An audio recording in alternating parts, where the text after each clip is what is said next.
જય શ્રી કૃષ્ણ, જય માતાજી મિત્રો। આજે આપણે જાણીશું નવરાત્રિના 9 દિવસ દરમિયાન ઘરમાં આપણા કુળદેવીનું સ્થાપન કઈ રીતે કરવું, ઘટ સ્થાપન, જવારા, અખંડ જ્યોત અને ઘરમાં સરળ રીતે નાનો એવો હવન કેવી રીતે કરવો તે બધું જ સ્પષ્ટ અને સરળ રીતે જાણીશું। નવરાત્રિના 9 દિવસ આપણા કુળદેવીની આરાધના કરવાથી આપણા ઘરનું દરિદ્રપણું દૂર થાય છે અને કુળદેવીની કૃપા દ્રષ્ટિ હંમેશા આપણી પર રહે છે। ઘણા લોકો તો આ ચૈત્રી નવરાત્રિ અને શારદીય નવરાત્રિ દરમિયાન ઉપવાસ રાખતા હોય છે અને ઘણા લોકો ઉપવાસ ન પણ રાખી શકતા હોય, તો ગભરાવાની જરૂર નથી। આ 9 દિવસ દરમિયાન મેં જે રીતે વિડીયોમાં દર્શાવ્યું છે તે રીતે ઉપવાસ ન રાખ્યો હોય ને તો પણ બધા જ આવી રીતે પૂજા કરી શકે છે અને માતાજીની કૃપા મેળવી શકે છે। કોઈ પણ શુભ કાર્ય હોય, પૂજા હોય કે માંગલિક કાર્ય હોય, તેમાં પ્રથમ પૂજ્ય એવા ગજાનન ગણપતિ બાપાની સ્થાપના તો કરવી જ પડે છે। માટે આપણે એક ગણપતિ બાપાની મૂર્તિ લેવાની છે। ત્યારબાદ આપણા કુળદેવીની મૂર્તિ હોય તો મૂર્તિ અને છબી હોય તો છબી લેવાની છે। ગણપતિની સ્થાપના માટે મેં થોડા ઘઉં લીધા છે અને કુળદેવીની સ્થાપના માટે થોડા અક્ષત લીધા છે। આ માતાજીનો શણગાર છે અને સ્થાપન માટે આ એક લાલ કપડું લીધું છે અને નવરાત્રિ છે તો માતાજી માટે આ નવી ચૂંદડીઓ લીધી છે। પૂજા માટે થોડા ફૂલ લીધા છે। તમારી પાસે જે કોઈ ફૂલ હોય તે તમે લઈ શકો છો। હવે આપણે જવારા વાવવા માટે આ એક પાત્ર લેવાનું છે કે જે આવી રીતે માટીનું હોય તો પણ ચાલે અને તમારી પાસે જો ત્રાંબાનું હોય કે કોઈ પણ આવી રીતે ઊંડું પાત્ર હોય તો તે તમે લઈ શકો છો। આ મેં થોડા જવ લીધા છે જે મેં રાત્રે પલાળી રાખ્યા હતા કે જેથી તે જલ્દી અંકુરિત થઈ જાય। તમારી પાસે જો જવ ન હોય તો તમે ઘઉં પણ લઈ શકો છો અને આ થોડી માટી લીધી છે। આ માતાજીને ધરાવવા માટે ભોગ છે જેમાં મેં એક પાનનું બીડું લીધું છે અને થોડા મોસમી ફળો લીધા છે અને નવરાત્રિ છે તો અમે અમારા કુળદેવીને નવરાત્રિ દરમિયાન લાપસીનો ભોગ ધરાવીએ છીએ, એટલે આ લાપસી બનાવી છે થોડી। અને આજે પ્રથમ દિવસ છે તો શૈલપુત્રી માતાને ઘી અર્પણ થાય છે તો તેના માટે થોડું શુદ્ધ ઘી લીધું છે। ઘટ સ્થાપન કરવા માટે આ એક કળશ લીધો છે, જે આપણે ત્રાંબાનો લેવો હોય તો તે પણ લઈ શકાય છે અને માટીનો લેવો હોય તો તે પણ ચાલે। 5, 7 કે 11 એમ આસોપાલવ કે આંબાના પાન લેવાના છે। પૂર્ણ પાત્ર માટે થોડા અક્ષત લીધા છે, નાળાછડી લીધી છે, છાલાવાળું એક નાળિયેર લીધું છે અને ચૂંદડી લીધી છે। કળશમાં અર્પણ કરવા માટે આ બધી સામગ્રી લીધી છે, જેમાં એક જોડી લવિંગ, એક જોડી એલચી, એક સોપારી, એક સિક્કો, થોડી હળદર, થોડું કંકુ, થોડા અક્ષત અને કળશ માથે સ્વસ્તિક દોરવા માટે થોડું ચંદન લીધું છે। તમારે કંકુ લેવું હોય તો તે પણ લઈ શકો છો। કળશમાં સર્વપ્રથમ નાખવા માટે આ થોડું ગંગાજળ લીધું છે અને આ શુદ્ધ પાણી છે। નવરાત્રિના 9 દિવસ દરમિયાન હવન કરવાનું બહુ મોટું મહત્ત્વ હોય છે, તો તેના માટે આપણે એક પાત્ર લેવાનું છે કે જે લોખંડનું, તાંબાનું કે આવી રીતે માટીનું હોય તો તે ચાલે। અને જો ઘરમાં છોડવાની સુકાયેલી ડાળખીઓ હોય કે નાના નાના લાકડાના ટુકડા હોય તો તે પણ ચાલે। અને આ મેં થોડા ગાયના છાણના છાણા લીધા છે। દીવો કરવા માટે આ એક દીવો લીધો છે, થોડું ગુગળ અને આ બધી હવનની સામગ્રી મેં ભેગી કરી દીધી છે કે જેમાં 2 લવિંગ, 2 એલચી, થોડા ચોખા, થોડા જવ અને તલ છે। આ થોડું મેં ઘી લીધું છે અને આ થોડી ખાંડ લીધી છે। જો તમે ગોળ અથવા સાકર લો તો પણ ચાલી શકે। આ ચંદન છે અને આ કપૂર છે અને જો અખંડ દીવો કરવા માંગતા હો તો એક મોટો દીવો લઈ લેવાનો છે અને ધૂપ કરવા માટે આ એક અગરબત્તી લેવાની છે। સર્વપ્રથમ નવરાત્રિના પહેલા દિવસે બ્રહ્મ મુહૂર્તમાં જાગીને સ્નાનાદિથી પરવારી પૂર્વ દિશા તરફ એક સ્વચ્છ જગ્યાએ બાજોઠ અથવા પાટલો ઢાળી દેવાનો છે। તેના પર લાલ અથવા પીળા રંગનો રૂમાલ પાથરી દેવાનો છે। હવે આપણે પ્રથમ પૂજ્ય એવા ગણપતિ બાપાની સ્થાપના કરીશું।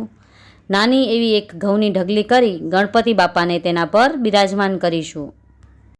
ગણપતિ બાપાની મૂર્તિને નવરાત્રિના પહેલા દિવસે જ પંચામૃત અને શુદ્ધ જળથી સ્નાન કરાવીને વસ્ત્ર ઉપવસ્ત્ર પહેરાવીને સ્થાપના કરવાની છે અને સાથે સાથે રિદ્ધિ સિદ્ધિ માતાને પણ તેમની બાજુમાં સ્થાપિત કરી દેવાના છે।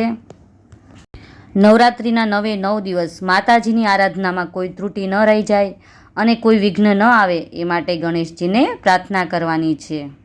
નવરાત્રિના 9 દિવસ આપણા કુળદેવીની આરાધના કરવા માટે એટલા તો શુભ ફળ દેનારા છે ને કે જો આ 9 દિવસમાં આપણા કુળદેવી આપણાથી પ્રસન્ન થઈ જાય ને તો આપણો બેડો જ પાર થઈ જાય. હવે થોડા ચોખા લઈ તેને આસનના રૂપમાં પાથરીને આપણા કુળદેવીની છબીને તેના પર સ્થાપિત કરી દઈશું. આ અમારા કુળદેવી ચામુંડામાં, ખોડિયારમાં અને બુટભવાનીમાં છે. તો આ ત્રણેય માતાજીની છબીને સારી રીતે સ્થાપિત કરી દીધા છે મેં અહીં. તમે જે કોઈ માતાજીને માનતા હોય ને તે માતાજીને સ્થાપિત કરી શકો છો. હવે આપણે નવરાત્રિના પ્રથમ દિવસે માતાજીને જૂની ચૂંદડી કાઢી નાખવાની છે અને નવી ચૂંદડી માતાજીને ઓઢાડી દેવાની છે. જેમ બધા તહેવારોમાં આપણે નવા કપડાં પહેરીએ છીએ ને તેમજ માતાજીને પણ નવી ચૂંદડી ઓઢાડી દેવાની છે. ત્યારબાદ ફૂલની મદદથી માતાની છબીની ઉપર અને બાજોટ પર ગંગાજળનો છંટકાવ કરી શુદ્ધ કરીશું. ત્યારબાદ સર્વપ્રથમ જવારા વાવવા માટે આ એક પાત્ર મેં લઈ લીધું છે અને તેના પર કુમકુમ કે ચંદન વડે તિલક કરીશું અને પાત્રની મધ્યમાં કુમકુમ કે ચંદન વડે સ્વસ્તિક દોરીશું. તેમાં થોડા ફૂલ નાખીશું. પહેલાંના જમાનામાં આપણું બધાનું જીવન ખેતી પર આધારિત હતું. એટલે ખેડૂતો નવરાત્રિ દરમિયાન જવારા વાવતા હતા અને જવારા જેટલા લીલાછમ અને ફળદ્રુપ ઉગે તેના પરથી વર્ષ કેવું જશે તેનું તારણ કાઢતા હતા. તેથી આજે પણ આપણે નવરાત્રિમાં જવારા વાવી માતાજીને પ્રાર્થના કરીએ છીએ કે આ જવારાની જેમ અમારી સુખ સમૃદ્ધિમાં વૃદ્ધિ થાય તેવી હે માં અમારી પર કૃપા કરજો. હવે આ પાત્રમાં આપણે થોડી માટી નાખીશું. આ સાદી માટી જ છે જે મેં લીધી છે, જેને પાત્રમાં આપણે બરાબર પાથરી દઈશું. ત્યારબાદ આ જવ મેં લીધા છે જેને મેં આગલી રાત્રે પલાળી દીધા હતા કે જેથી કરીને જ્યારે આપણે વાવીએ ને તો તે જલ્દીથી અંકુરિત થઈ જાય અને સરસ મજાના જલ્દી લીલાછમ ઉગી જાય. જો તમારી પાસે જવ ન હોય ને તો તમે ઘઉં પણ લઈ શકો છો અને પલાળવા માટે આટલો બધો વધારે સમય ન હોય ને તો 2-3 કલાક પણ પલાળી શકો છો તો પણ સરસ મજાના ઉગી જશે. હવે આપણે તેના પર ધીરે ધીરે પાણી છાંટી દેવાનું છે. જેટલી માટી બરાબર ભીની થઈ જાય એટલું જ પાણી નાખવાનું છે. બહુ વધારે પાણી નથી નાખવાનું. જો પાણી વધારે થઈ જશે તો આ બધા જ જવ બળી જશે, સારી રીતે ઉગશે નહીં. માટે થોડું ધીરે ધીરે છાંટવાનું છે પાણી, જેથી બરાબર જવ ઉગી જાય. હવે આપણે ઘટ સ્થાપન કરવા માટે એક કળશ લેવાનો છે જેના પર ચંદન કે કુમકુમથી સ્વસ્તિક દોરી દેવાનું છે. જ્યારે આપણે પૂજા કરવા બેસીએ ત્યારથી જ જ્વારા વાવીએ કે ઘટ સ્થાપન કરીએ કે મૂર્તિ સ્થાપના કરીએ ત્યારે સતત આપણે માતાજીના નામનું સ્મરણ કરતા જવાનું છે.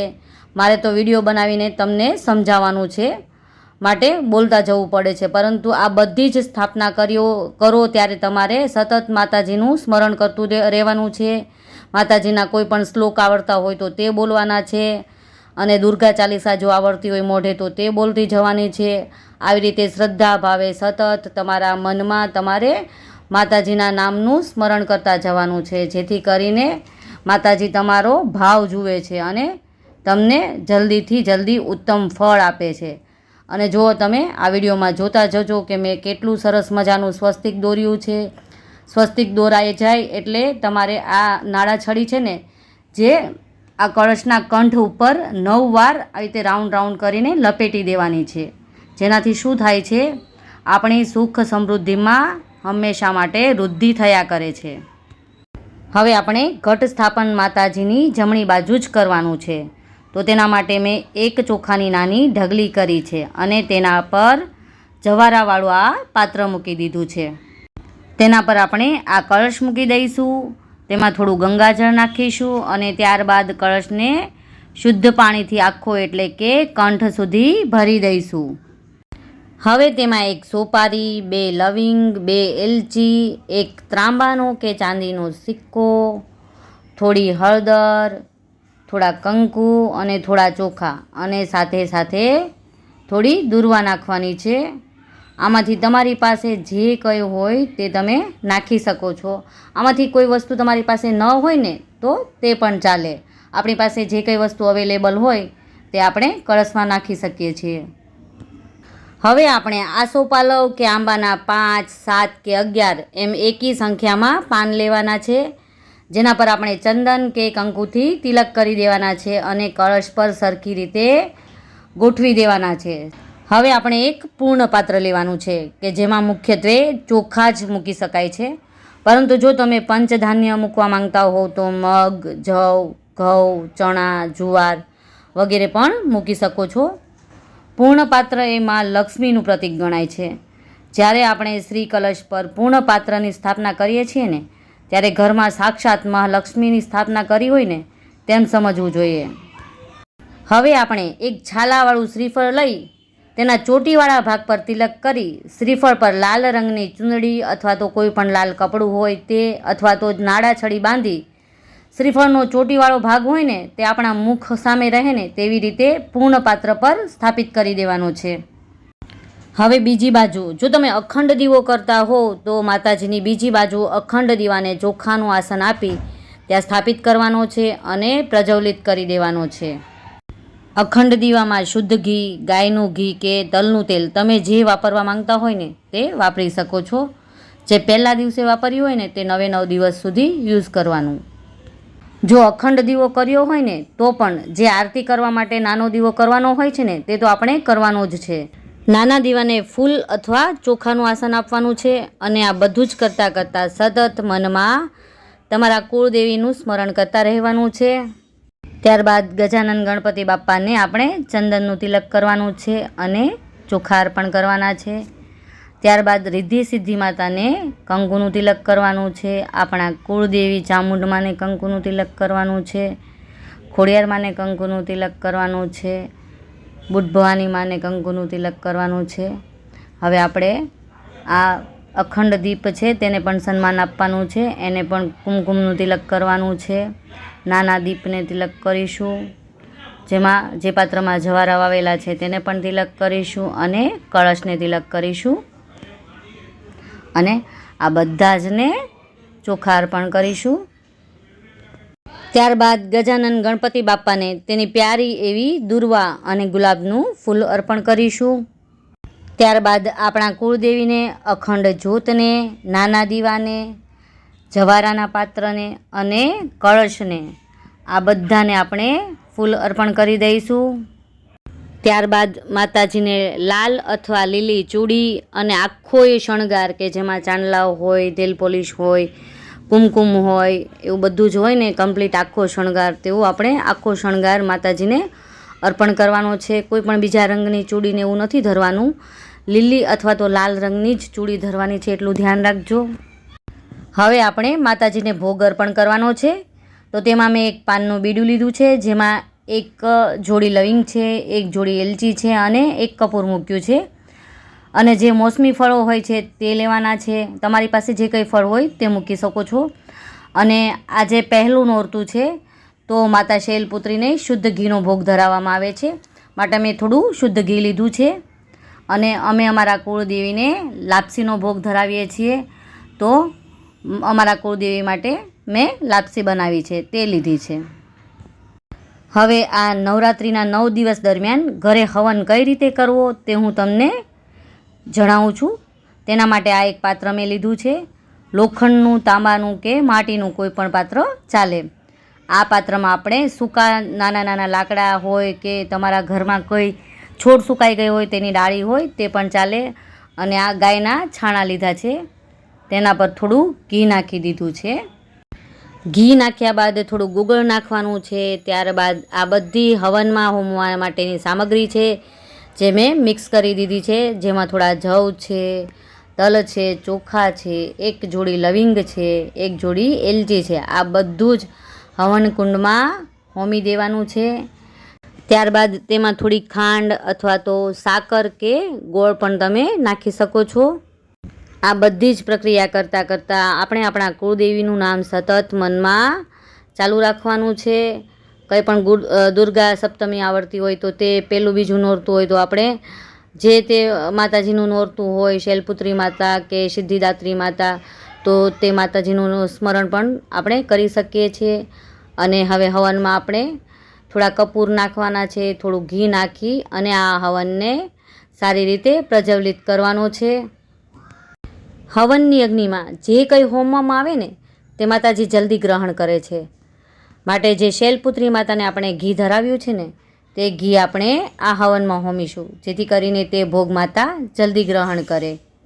અને એક પાનનું બીડું લીધેલું છે ને, તે પાનના બીડાને પણ આપણે બરાબર ફોલ્ડ કરીને વાળીને આ હવનની અગ્નિમાં હોમી દઈશું, જેથી કરીને માતા તે ભોગ જલ્દીથી ગ્રહણ કરે.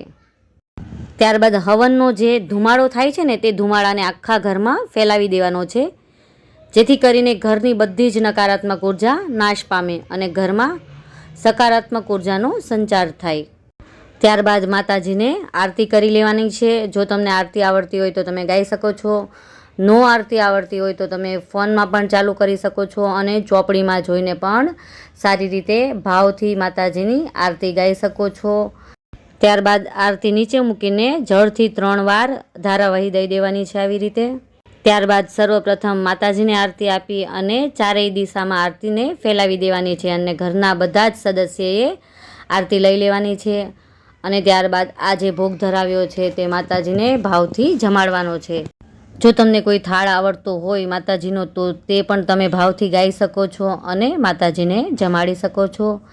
ત્યારબાદ 2 હાથ જોડીને માતાજીને પ્રાર્થના કરવાની છે, હે માતાજી, આ પૂજામાં અમારાથી કોઈ ભૂલ થઈ ગઈ હોય, કોઈ ત્રુટિ રહી ગઈ હોય તો અમને માફ કરજો અને અમારી પૂજાનો સ્વીકાર કરજો. નવરાત્રિ દરમિયાન આવી રીતે શ્રદ્ધા ભાવે કરેલી પૂજાથી માતા અતિ પ્રસન્ન થાય છે. પૂજામાં આપણે જે હવન કર્યો છે તે તમે દરરોજ પણ કરી શકો છો અને જો દરરોજ પોસિબલ ન હોય ને તો અષ્ટમી કે નવમીના દિવસે પણ કરી શકાય છે. અને જો શારદી નવરાત્રિ હોય ને તો ઘણા લોકો દશેરાના દિવસે પણ આવી રીતે હવન કરે છે. જો મિત્રો તમને મારો આ વિડીયો થોડો પણ ઉપયોગી લાગ્યો હોય, થોડો પણ જાણવા યોગ્ય લાગ્યો હોય તો મારી ચેનલને સબસ્ક્રાઈબ કરો, લાઇક કરો અને તમારા મિત્રો સાથે શેર કરો અને કમેન્ટમાં તમારા કુળદેવીનું નામ લખો. ફરી મળીશું આવા જ એક નવા વિડીયો સાથે. જય શ્રી કૃષ્ણ.